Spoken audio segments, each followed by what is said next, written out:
Greetings! This is a little video to show you how to do a conditional distribution in R. And the way I'm going to demonstrate this for you is I'm going to pick a problem out of the book. So I'm actually working problem 413 from the text. So if you want to stop this real quick and get your book so you can look at 413, I think you'll find that useful. All right. Okay, so what you want to start off with is opening a new script file. So you see a little plus button right here. I'm going to click on that and I'm going to say make a new R script. And I'm going to come in here and I'm going to put a couple of hash symbols. Those tell R that I'm just putting in a comment or just some text that I want somebody else to read, and I don't want R to try and execute it. So first I'll put in my name, and then I'll put in assignment 4, and then I'll put down a few spaces. Now you can type in all of your responses in this R file and submit it to your Dropbox. You don't have to submit separate files for R work and your other work. It's a text editor. You just got to be sure and put those pound symbols, at least one, up front before you start inputting text. Make it easier for me to go and execute your code. Okay, so come down here, put in a couple of hash marks, come down and say, okay, so this is problem 413. That's the one I'm going to do for you. Okay. All right. Now before we get going on, let's go ahead and save it. So if I click on the little disk button right here, which is the save button, it's going to come up with a dialog box, and we will call this assignment 4 dot capital R. Very important that you do that for me. Put the dot capital R on the end of it, okay? Since I've already made one of those before, I'm going to just ask it to replace it. You hopefully won't have that happen to you. Okay, now our goal here, our first goal, is going to be to get these numbers entered into R. So hopefully you've read the problem. I'm not going to reread it to you. You go ahead and do that part, okay? And so what we need to do is get this matrix of numbers, this array of numbers into R, and we want to store them so we can manipulate them.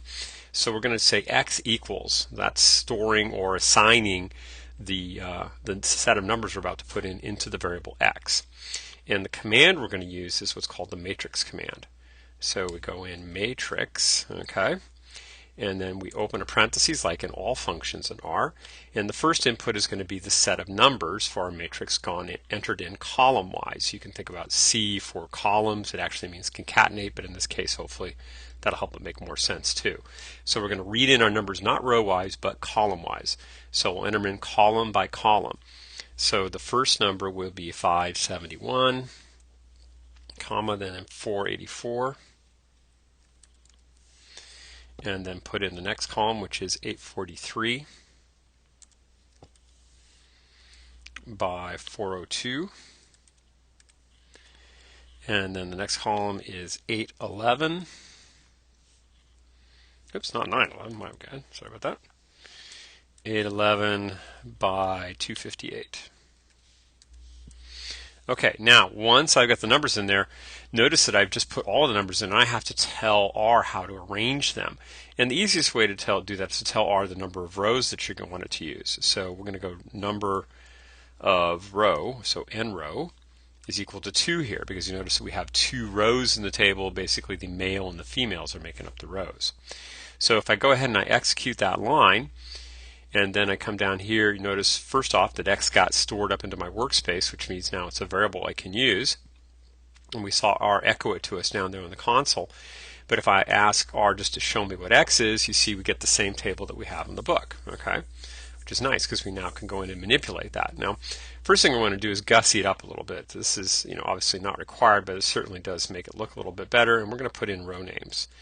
And the row names of x are going to be equal to another C for opening up a vector, but this is a vector of names, so each of the inputs are going to be in quotes. And so we have 2 elements in our rows. Our row names are male and female. So we'll go male and then comma female. Put in quotes, Mike.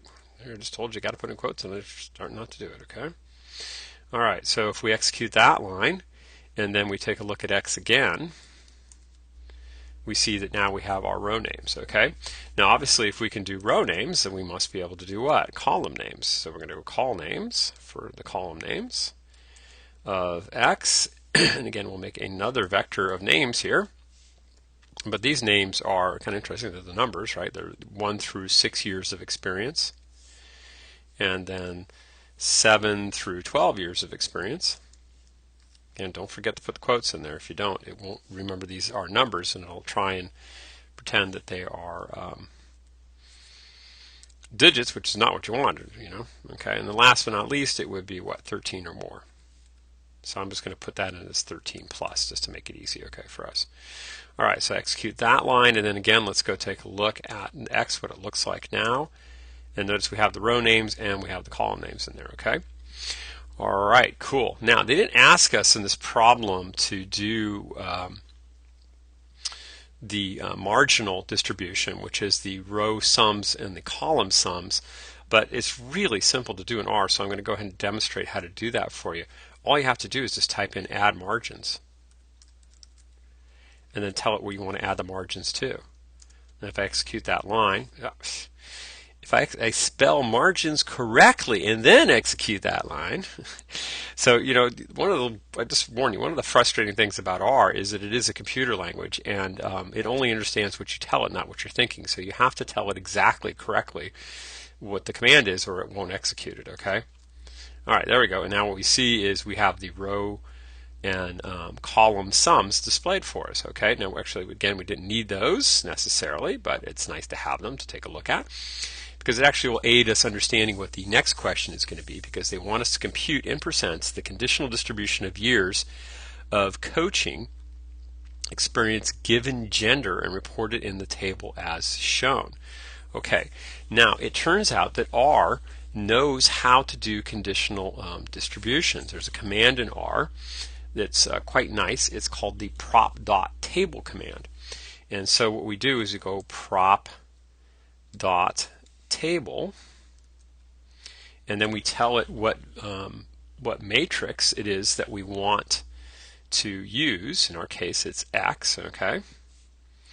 And then we have to tell it whether we're doing the conditional distribution of the rows or the conditional distribution of the columns. We're going to have 1 for rows and 2 for columns, okay, is how it works. So whenever you want the conditional distribution of the rows, you use a 1, okay? So I'll put that in here. Use a 1 for conditional on the rows, okay?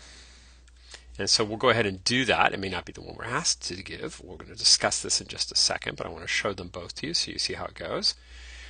And then, make my life easy here, I'm going to copy that row, and then I'm going to paste it down below so I don't have to type the whole stinking thing over again. And I'm going to put a 2 in there, and we put what? We use a 2 here for conditional on the columns. Okay. All right, so let's execute those 2 rows or 2 lines and see what happens. Okay, so there is the conditional distribution of the rows, and there is the conditional distribution of the columns. All right, so now of course the $64,000 question is, which of those 2 is the one we are actually looking for? Which one do we really want? Okay, so let's go back and read the problem again. And it says, okay, compute in percents the conditional distribution of years of coaching given gender and report it, okay? Now, so what that means is by given gender, what they're asking you to do is assume that you are a male and tell us what percentage had between 1 and 6 years, 7 and 12 years, and 13 plus years. Consider that you are a female, what percentage had between 1 and 6, 7 and 10, and 13 plus years. In other words, what they asked us to do was take each of these elements in the rows and divide them by their row total. In other words, we're just looking at the females and nothing else for that row, or we're just looking at the males and looking at that row. Now our second distribution down here, this was the column one, and what that did is that said what percentage of males and females were in each of the 2 categories. So if you looked at just the people who had 13 plus years of coaching, right, what percentage were male, what percentage were female? And so that would be a different question. It would be saying, what is the distribution of gender given years of coaching. Okay, so that would be this table down here, not the one they asked us for, but that would be what they gave us. Okay. All right, now in the end, they ask us to do something really important here, and they want us to write a brief description of what we see. So the one we want is this one. So we'll come back up into our script, and we'll write in a brief description of what we see here. So what does it appear? Well, it appears that the male coaches, in general, have more years of experience in coaching than do the females. However, there have been more women, just in terms of raw percentages, entering the field of coaching. And so, like, for instance, Title V went into effect, there was more, Title IX went into effect, there's more interest in women's sports has been rising, and so there have been more and more female coaches getting into the system, okay? So, but what, all that said, what do we see in our actual table here? We see that, if you look at each of the percentages here, if you go across, that in terms of years of experience, it's shifted more to the right with the males and shifted more to the left with the females. In other words, with the females, years of experience, we got 42% of them are between 1 and 6. With the males, it's 7 to 13 plus. You've got almost basically 75% of them, where with the females you've only got maybe 60% of them. Okay, so in general you have more coaches with more years of experience being in the male category than in the female category.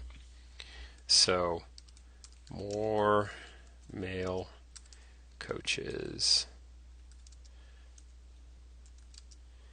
in the higher years of experience. That would be the basic thing you could say. Okay?